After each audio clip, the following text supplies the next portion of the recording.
Hi, everyone, and welcome back to the Sensory Playspace Podcast. I'm your host, Uni, and today I have my good friend, Christine, here with me.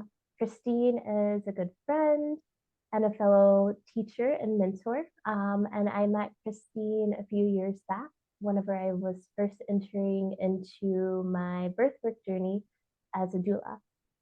So welcome to the space, Christine. How are you doing today? What's been good with you lately? Thank you so much, Uni. I'm so happy to be here. We're just journeying. I feel like every season, every new stage is just like an unfolding flower in a lot of ways that tends to look different, but I'm feeling really good about it. It's really nice to be in your space. Thank you for what you do. Yeah, thank you. I feel like in like so many parts, like you've been such a big part of this journey for me.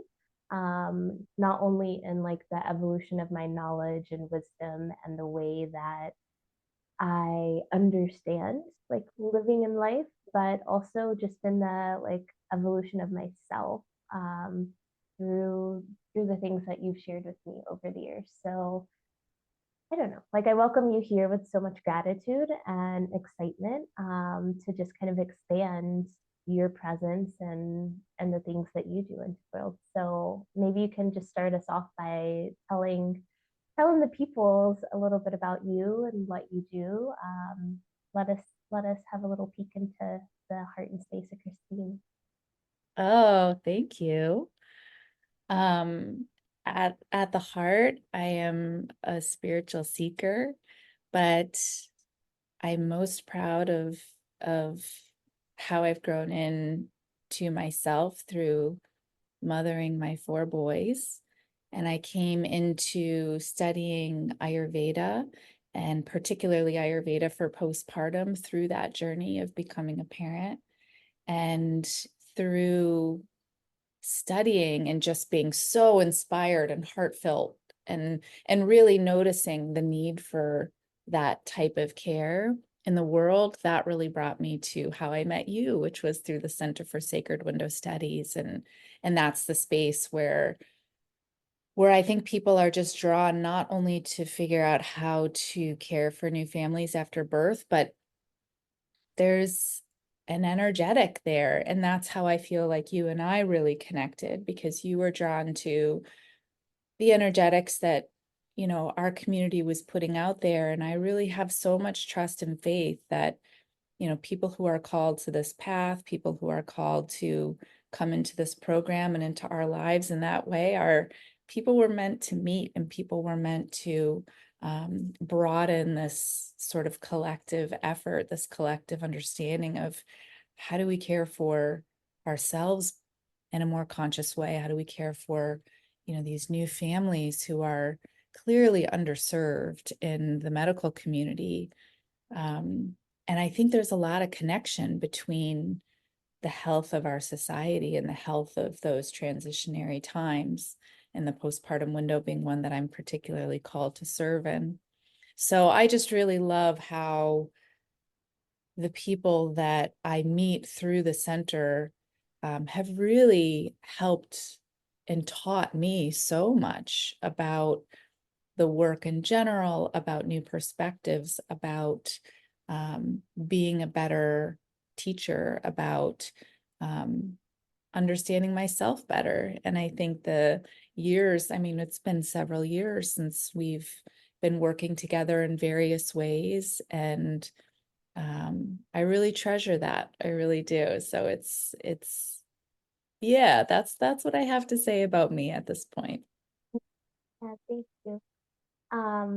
Yeah, I feel like I was just as you were kind of going through your introduction, I just had a memory pop up where how I actually found you was through a podcast. I whenever I started off birth work, which you know, but I'll share with the space through my creative outlet as a photographer. And so I had my first birth at a birthing center. My client had hired me to document their birth, And in that room, in the space, I was like, holy shit, like if I'm going to be here, I really need to know more to take up space. Like every person in this room is an asset. And right now, I don't feel like an asset. I feel like I'm just like in the way. And so I started like really talking to friends and like just like brainstorming and kind of like fishing around. And a good friend of mine, my friend Brittany, had sent me a podcast and she was like, this is for you. And it was an interview you did. I don't remember the podcast, but you were talking about the Center for Sacred Window Studies and about postpartum. And that was a lot of what I was talking about in my like explorations of like, where am I going? What am I like? What do I feel called to? Because I feel really called to what I've come to label as transitional work. And that really started with postpartum. I've experienced it in like my own personal medicine journeys and witnessing other people in theirs, and then exploring and like actually journeying with people through their postpartum journeys has led me into more of like what I'm doing currently, which is somatic work and sexual healing work and relationship work and connectivity work. And so it's been really beautiful to like learn from you, to discover you in that way, to like step into that space, go through my own journey, watch you go through journeys, and then like move into this new place and still have like what feels like for me like a deep connection, even though we only get to connect every few months. Yeah, yeah, totally agreed. And I love the synchronicities of all of that. And I think it's so beautiful to see how, the areas that we're drawn to expand on and study, regardless if we decide to go into professional practice specifically with those skills that we're learning, they all layer on top of one another to create a really beautiful, unique fabric of perspective and gifts with which to offer how, our communities in whatever way we're working in them. So I love it. And I love the way that you've created your work in such an intentional way based on, a lot of what we learn in our program, but also all the other layers of personal study and work that you've done. It's beautiful. Yeah, thank you. um well, I want to talk a little bit about, I feel like something that I have seen come up in like the birth space and like in the reproductive care space, no matter where it's at. But I don't feel like I have personally experienced or witnessed a lot of like depth in these conversations. And so that was kind of what I wanted to chat with you about today, was just like sex and pregnancy and postpartum and how the body changes, and how our desires change and what, like, how do we evolve with that? And so, yeah, I think like something that I witnessed a lot whenever I was actively working and supporting people as a doula, is just the like intricacies of the way our like body and our hormones and our feelings and emotions like evolve, like not even over time, but sometimes like moment to moment, especially like during pregnancy, but continued through postpartum. So I know that you've been working in this space for so long. You also have four children of your own. So you also have like your own inner knowing and inner experience. I'd love to hear like anything that you have to share with us about that. It's such a good topic. And I guess I just want to begin with saying that I see this as a deeply personal and individual and unique experience for each person. So there's so many factors that contribute to how our journey looks in creating a strong sense of our own sexuality and our relationships with our partners and intimacy. And that is so impacted by our prior understanding of how we identified as a sexual person, how our bodies were impacted by pregnancy and postpartum, by the ways that our relationships are set up already, and how that manifests with our personal relationships with our partners. So there's so many different ways that we can begin to do the inner work based on what our intention is. How do we want to feel as a sexual person? How do we want to feel as a person at home in our bodies as we're going through these really intense changes? And I remember reading so much when I was pregnant with my first child, and I was reading all these like kind of more like alternative storytelling type accounts, and different authors and storytellers were talking about the amazing opportunity for just incredible sex while pregnant and incredible sensation and enhanced, even during postpartum, like the opportunity for, you're nursing your baby and then you're all like primed and ready to go. And I remember feeling so let down because that was not what was happening for me at all. And I really wanted that to be a thing for me, but it wasn't. And so Mm. I kind of was trying not to get too upset about it. And I was trying to just be really present with my own experience. And throughout this conversation, I'm really going to be sharing about my own personal understanding and experience. Because as I said at the beginning, it's truly, truly an individual journey.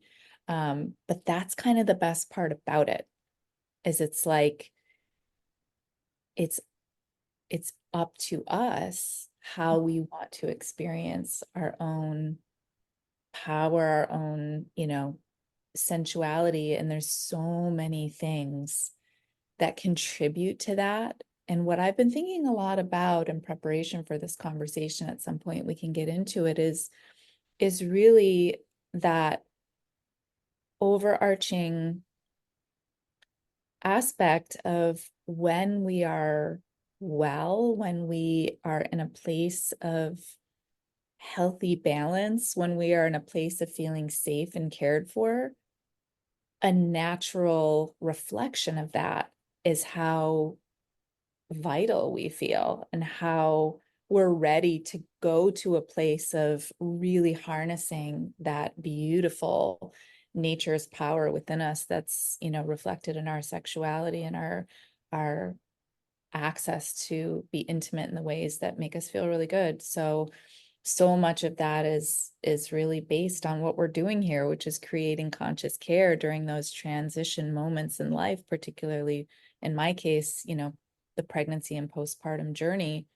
So when I have everything set up and I know that I am in a good place on all those levels, physically, emotionally, spiritually, emotionally, I'm ready to go. I'm super ready, and I'm able to access the expansion that I want to access. Whereas if I'm super depleted, which is the case for so many people, that's going to be a lot harder. And I'm probably not going to be prioritizing any of that in the way that I could be. So I'll start with that. I'm curious what your thoughts are. Yeah, there's so much there. And I think like I I don't know if this is going to be something I experience in this lifetime, right? Like I teeter back and forth if I want to be a parent, if I don't. I lean more towards not, it's not a necessity for like my identity or my journey. I also feel like I parent all the time. And so there's parts of me that's like, okay, like being a parent is 24/7 until the day you die. I had that realization at some point with my dad where, I'm about to be 40 in September, which is wild to me in so many ways. But looking at that and being like, okay, at every moment, like when you choose to be a parent, regardless of how that choice comes into formation, whether it was like an active choice or a more passive choice, a surrender, um, you're choosing that to like expand into that part of your identity. And it's been really interesting, like being able to be invited to be close to people that are like navigating the transition of their identity into letting go and shedding all of who they were, and then starting to become like another layer of self, which is what we all do, right? But the uniqueness of being a parent and like that part of the journey is that a big part of your identity is of service to someone else or someone else's, depending on what your parenting looks like. Um, and I feel like there's so much like parallel between this like birth, pregnancy, like this reproductive window and our sexual window. And so I can't speak about like birthing or being pregnant. I've never been pregnant. I've never had a baby or like moved through birth. And so I feel like a lot of my like thoughts are theories and observations through conversation.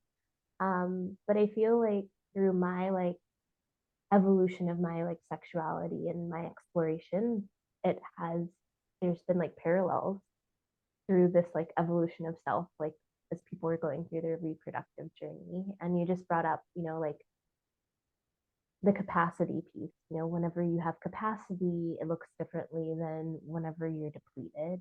And I feel like that is so much of the same of like us in our like sexual body, right? Like whenever I am really present, my experiencing through like my body in any kind of way, but especially like in my sexual body, is so much different than whenever I'm disassociated or depleted or exhausted or fawning or conforming to something else outside of me. So I don't know. That was kind of what came up for me. Yeah, I could not agree more. And I think in my experience, that access of being present was something that was really hard to do in those early stages. I mean, I think pregnancy for me was much more of a time that I could access that, though I just felt a little bewildered by my gigantic belly and how to navigate that in those moments. And also just the openness, and this was something that I really thought about in my own experience as well, is how it became an opportunity to try new things, which felt really great. It felt like a necessity. It wasn't even like a suggestion. It was like, okay, well, if we're going to make this work, we need to do it a little different. And I really loved that. I think that in itself created an opportunity for um, just some joyfulness and fun and creativity in the way we wanted to connect.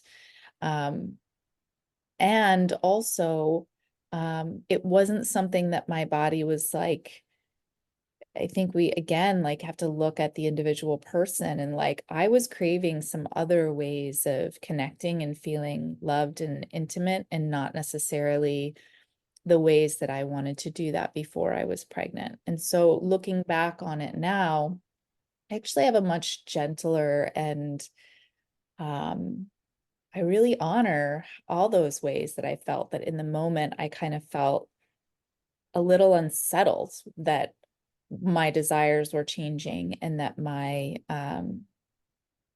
the things that I'd wanted before or that felt great before were no longer feeling the same way.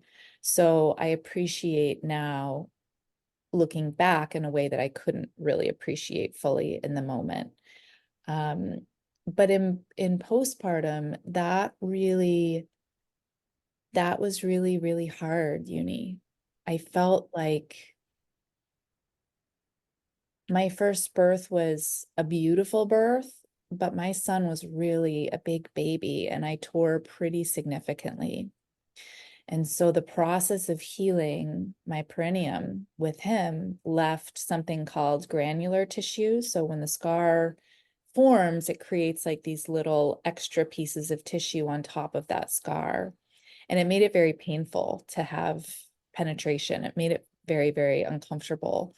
And so finally, I had one of my midwives support me in removing that granular tissue, which in itself was really traumatic. So entering back into sex with my husband was not comfortable to begin with. And then to go through like an extra, really kind of scary procedure to have that removed. And I remember laying there like with my baby. She's like, why don't you just hold your baby on your chest? I was fully awake while this was happening. And Oh, I'm like holding my baby on my chest. And she's, removing that granular tissue. And I was just like weeping, like crying, crying, crying. And this is probably 6 months after he was born. So I feel like that whole first year for me, what like involved a lot of fear and a lot of depletion, because at that point I did not have any of the skill set or awareness that I have now of all of the beautiful traditions around healing and postpartum that would have created a lot more vitality in general in my whole body, in my whole mm, mental space and emotional space, spiritual space. I was just really running on empty for that year. So I feel like when I look back on it now, I can see that because of that struggle, I gained a whole lot of perspective that I was able to apply and become more of the person having the experiences that I want to have now. But at the time, I just felt like I couldn't trust that my body was going to be able to do what I wanted it to do. And that created like an inability to truly open up in all the ways that I wanted to be open with my partner. So, not that there was any kind of, hard feelings or anything there, but it was like I needed to protect myself. And so I had to just close those doors to intimacy in that way or risk really, really hurting. And so he was super aware of a lot of it, but he was also going through his own rite of passage as, a partner, a parent, new parent, even if you're not the birth parent, is going through. I can see all this now in a different light that I couldn't at the time. definitely. And you said so many like really like poignant things that I wanted to try to remember and like plug back into. But the like the fear piece, right? Like the fear and the way that we connect with our body. And you mentioned hard emotions, right? I think that, or no, you mentioned there was no hard feelings. Like there were hard feelings, right? The feelings that you were feeling, the sensations, like the experience that you were having was very challenging for you and for your partner, I imagine, because ultimately, like you're two people that chose this journey together. And one of the things that you chose in this journey is connection with one another. And a way that we experience connection is through our body, is through our sexuality, is through that expression. And like the yumminess and rawness and excitement and like youthfulness of relationship often like has in some parts an abundance of that, right? And as we move along in our relationship, that changes and evolves. But going through any kind of trauma and what you experience, like what people experience through pregnancy and birth, is a trauma to the body. It may be complex for some people, it may be really hard, it may be simpler and easier to navigate through, but your body is experiencing change. And that does create hard feelings, not necessarily for or towards a person, but it is something that is challenging that you have to move through and experience and overcome. And only you can do that, which is wild.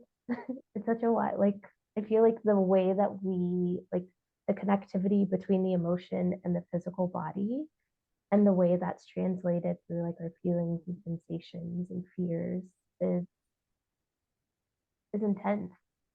Yeah. Yeah.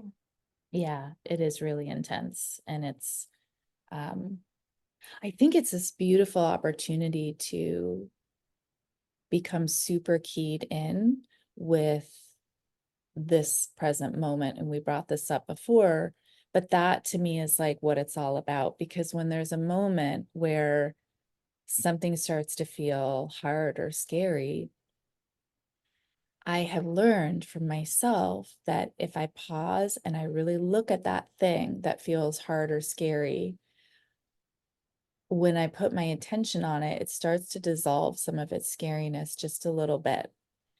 And I learned something about myself when I let myself really be with something, even if it feels uncomfortable. And if I'm letting myself just really be with it, with the hard thing,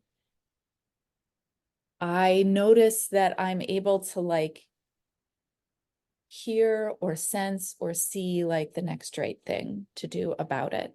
And maybe that's just sit there and hold it, like recognizing that I'm scared right now to go into this position, or I'm scared right now to, have this familiar thing because it's not the same as it was, um, or even I'm scared to say this thing because I'm not used to communicating with my partner or myself in this way. And what happens if I just say it anyway and get really honest and clear? And then all of a sudden, it's almost always better and more authentically received than I was afraid it might have been. So that is like a wicked growth moment right there when I'm able to do something and just be with something that was feeling intimidating. Um, so the whole process of unfolding my sexuality after becoming a mom and becoming a parent, and the way that I've been able to apply that into how I honor other postpartum people, is just that it's the most beautiful unfolding journey of understanding ourselves and loving ourselves, which enables us to love and understand the person we want to be with.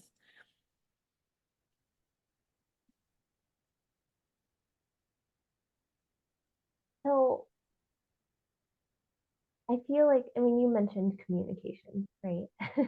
Which I think is one of the like hardest things that most people like are in continual work with, is how to communicate differently, how to communicate better, how to be more compassionate in communication. Can you give us an example or maybe some like ideas of how to like communicate about this experience with your partner? I think we hear a lot about the journey of the birthing person and how the body's changing and the hormones are changing and how we're feeling and the fears and the insecurities, but like I haven't heard, and maybe I'm just not listening in the right places, but I haven't heard a lot about how do we bring that connection into back into something that feels good, even though it's going to be new and it's going to be different. Um, do you have, can you think of anything to like share with us on how you kind of like navigated that with your partner, or tips for people who maybe don't know how to? Yeah, it to me, the communication piece is paramount. And I say this while also saying that I'm still working on it.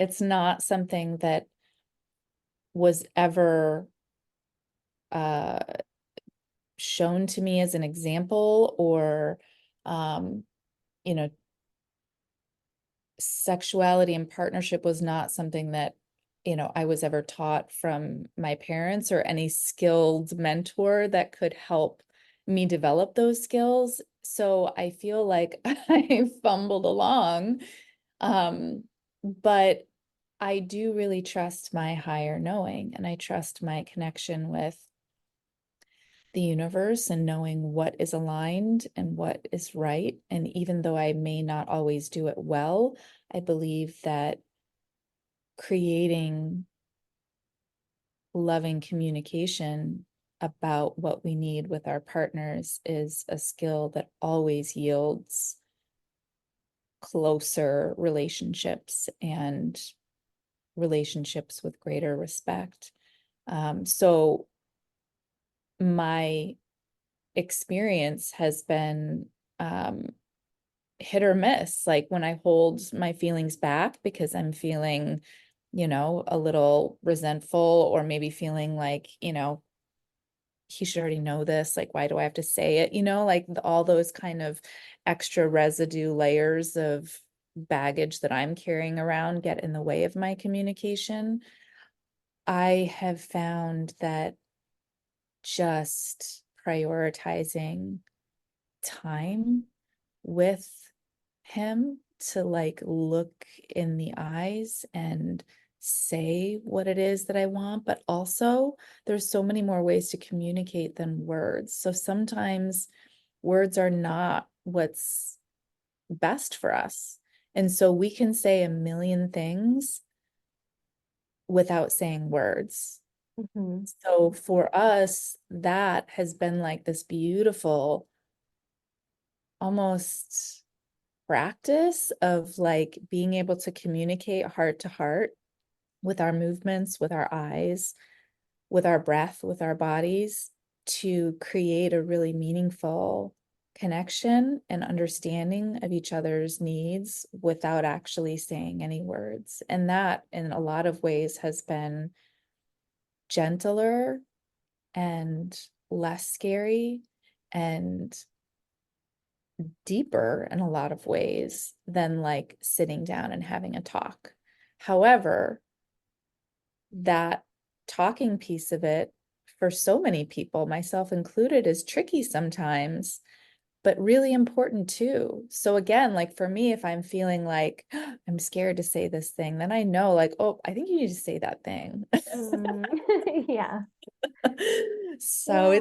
it's yeah, it's we're communicating all the time, but first it's communicating with ourselves. What do I want? Mhm. What do I need right now? What am I curious about? Um, so once I'm clear about what it is that I'm wanting and needing, then I can create communication with my partner to find out what he's wanting, needing, and curious about. Yeah. I love that you brought that you like kind of brought into that the like nonverbal communication, right? Like how are we attuning to one another? How are we like essentially like morphing? Like how are we really coming together and getting a perspective of what the other person is like thinking, feeling?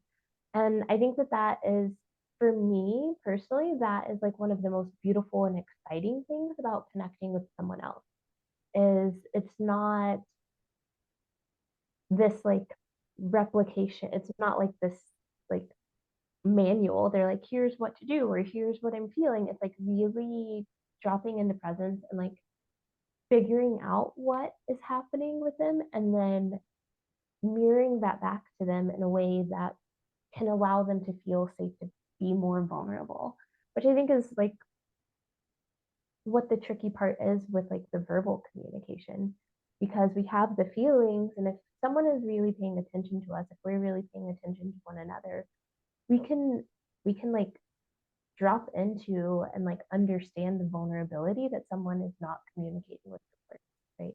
We can see when someone is feeling guarded or when someone feels stressed or when someone is sad or when someone is excited or when someone's like really elated. Like the more time you spend with someone, you can tune into that more.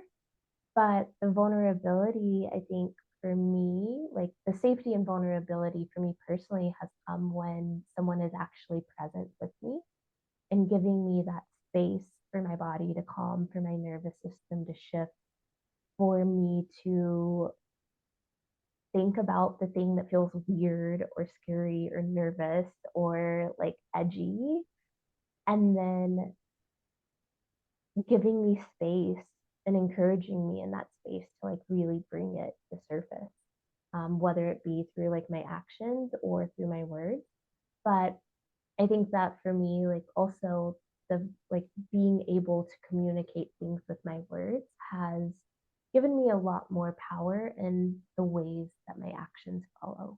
And so it's this like dance, I think. And that is relating with people, which ultimately is what we're doing with sex, right? Like in our sexual body and our sexuality and the acts of sex, we are exploring relating over and over again. And I don't know, it's fun, it's creative, it can be weird, it can be scary, it can be like healing, it can be traumatic. But I think that that is part of the journey that we get to choose. Absolutely. And it's really a beautiful journey. And I think in postpartum, what I was really given permission to do multiple times by um, my midwives and other care providers, and also my partner, was that I'm in charge of how and where this goes, because he can't tell like where the places are that are super tender, or that are like the structure is different than it was before. Or, you know, in postpartum, you're like, I just remember how sore my body was and how sore my boobs were from constantly nursing, and and I needed to be assured that I could create the circumstances and the pace and the whatever we wanted to do, like I got to choose. And that felt really safe for me. Um, at least safer than otherwise. And everyone is different, every body is different, but I feel like that first year was really testing the waters and being able to re-establish myself as a sexual person. And I was so happy to become a mom. And so I feel like I had a lot of I really honor my incredible body for all the things that it's doing. And I wasn't super psyched about how I looked and how different parts of my body felt. I held both. I held both of those realities. Like I am like a divine being for having just done this. And I wish I looked a little hotter right now. And so, having four in 10 years, there was a lot of in and out of sizes, and marks that are there now that weren't there before, like areas of my, skin that's not going to be as tight and beautiful as it was when I was in my early 20s. There's just ways that I bear the after effects of birthing. And we can have a lot of healthy thoughts and ideas about how strong and beautiful we are.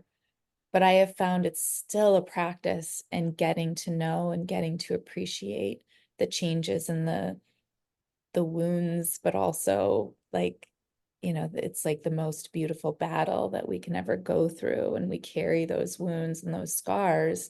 So I love that, but it has been a process.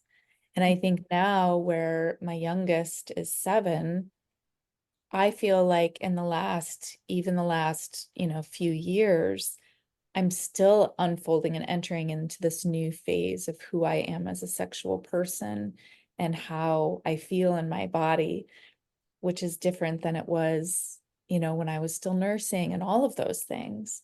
So it's just this beautiful, elongated exploration. It doesn't end. I'm finding it doesn't end.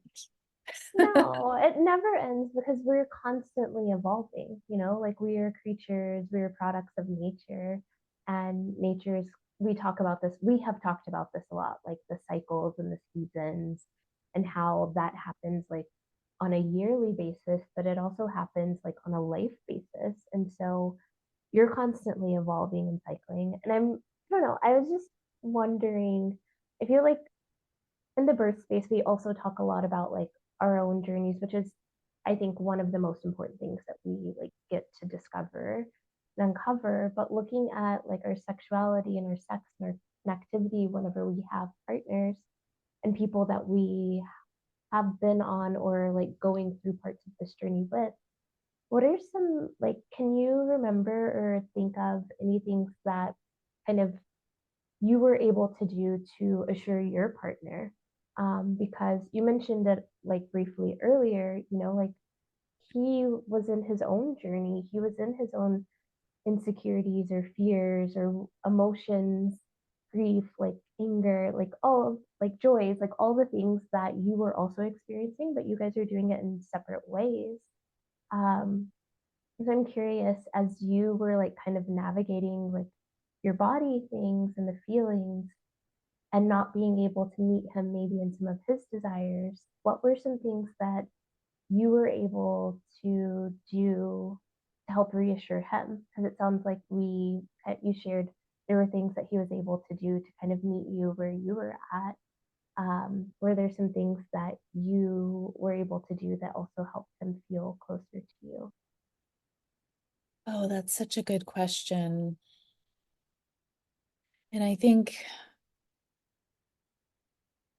it feels a little hard to pinpoint one Yeah. thing because I would love to ask him his reflections on how that time was. I think a lot of times partners in the birthing spaces and new family spaces have a really unique role that is also really not given the attention to that it should. Um, and their needs are often overlooked for the birthing parents' needs. And I understand this, and in a balanced, healthy relationship, both people's needs are being prioritized. Yeah. So I think, in a way, looking back, if I were to say, I think, we each have our own kind of love languages, and I think his is really in being seen and being heard, Mm. being held, but not always in a physical sense, but just like Like his showing space. up. Yeah. And so when I was able to do that, that's what created a feeling for him of openness and intimacy. But so much of that in hindsight, based on which postpartum window it was, because particularly the first one was kind of a shit show in a lot of ways. And so I look back at that and we were both like pretty young and figuring it out and not always doing it well because we didn't have the capacity or the understanding to do it well. But at the underlying level, we had so much love and stability there to begin with that carried us through until we could get back on stable footing for me to be able to really hold his needs in the way that I think he needed it. Yeah. And I ask that because it's like there's so much anxiety that I've seen like in the postpartum space, right? Anxiety of like you brought up some of the things like about your physical body. There's like the tiredness and the exhaustion. There's this like I need to show up for my partner in this specific way or else it's going to result in something negative, right? Um, and there's that like capacity of like holding yourself, holding this new life that you've co-created, then holding this other person that you have like a whole like relationship and past with. And sometimes like the balancing of meeting someone else's needs and like the contrast of our own needs like don't really line up. And I think that it's such an interesting like formula of like how do we collaboratively like meet needs and then how do we also like hold our own space, because I think that translates into the physical act of sex, right? Where sometimes it's talked about like okay, like get your own needs met, or like I'm here to like serve someone else, like in sex, but realistically, it's for me, like the way that I see it is a collaborative process that we are giving and receiving it in separate times. And maybe there's moments that it's coming together, like in this fluidity in the exact same moment. But realistically, it's an ebb and flow throughout the process, however long, like that scene or session or journey or whatever word you put into into that space is. And I think that that is kind of like what I feel happens like in that postpartum space too. Yeah, and it's unfortunately a lot of relationships dissolve after their children come along because there's been a severing of what was established and an inability to recreate something that's just as meaningful or provides acknowledgement and access to people's needs, meeting people's needs. So I think that there's so much opportunity. We call it the sacred window because it's a really unique period of time. The energetics are very different for healing and being open and bonding. It's not just bonding with your baby, it's also an opportunity to bond with your partner in a new way, which unfolds all kinds of opportunities for intimacy and creativity and satisfaction and giving. So, there's intention, but then there's also being in a place where we can expand into really bringing that opportunity into our lives and giving it a chance. So, yeah, it's very beautiful to me, and it's also um, something that isn't talked about enough. So I'm really glad that you are opening the conversation on this. Yeah. Yeah, thank you for exploring it with me, and with us, I'll say. My Yeah, pleasure. I definitely want to sit with that longer, and I may come back to that. So if you have a Yeah, chat with there's your a lot husband there. and if there's anything that you both feel open to sharing, like I'd love to hear more. And I'm sure that the people listening and tuning in might be curious about it as well. Mm, I don't want to keep you too much longer. I want to be respectful and honoring of time, but I like to kind of wrap up and close up the space and show with just a bucket list question. And I would love to hear if you feel open to sharing consent, like you have your space to consent to whatever feels good for you. But now that you have gone through multiple like immediate postpartum windows, and then you're still in a postpartum space, but I think you said your last baby is 7 now. So you're like in a whole new chapter and layer. What is something that you maybe haven't experienced in your sexual space that you're curious or like interested in exploring mm, at this point in mm. your life? Well, I feel really good and grounded and balanced in my body and my heart, my spirit in a way that has been a journey to get to over all of these years having babies. And what I am curious about exploring is elevating the spiritual experience of sex and intimacy and creating expansion in my heart and spirit in that way with my husband. And to me, there's so much to be discovered in self and in relationship. And so that's what I'm curious about, and that's what I'm open to trying in more and more ways. Thank you for asking. Yeah, I love that. And offline, if you find any practices or anything like that, feel free to share because I feel like that's where I'm at in my journey as well, is like really in this like deeper place of self and looking at what that looks like through my spiritual body. So yeah, thank you for sharing. Thank you for this conversation and your time and space today. Um, is there anything coming up that we can get excited about with you, or any ways that feel good for you to stay connected? I'll also drop in like your website link and all of that in the show notes. But anything that you want to just shout out before we wrap up today?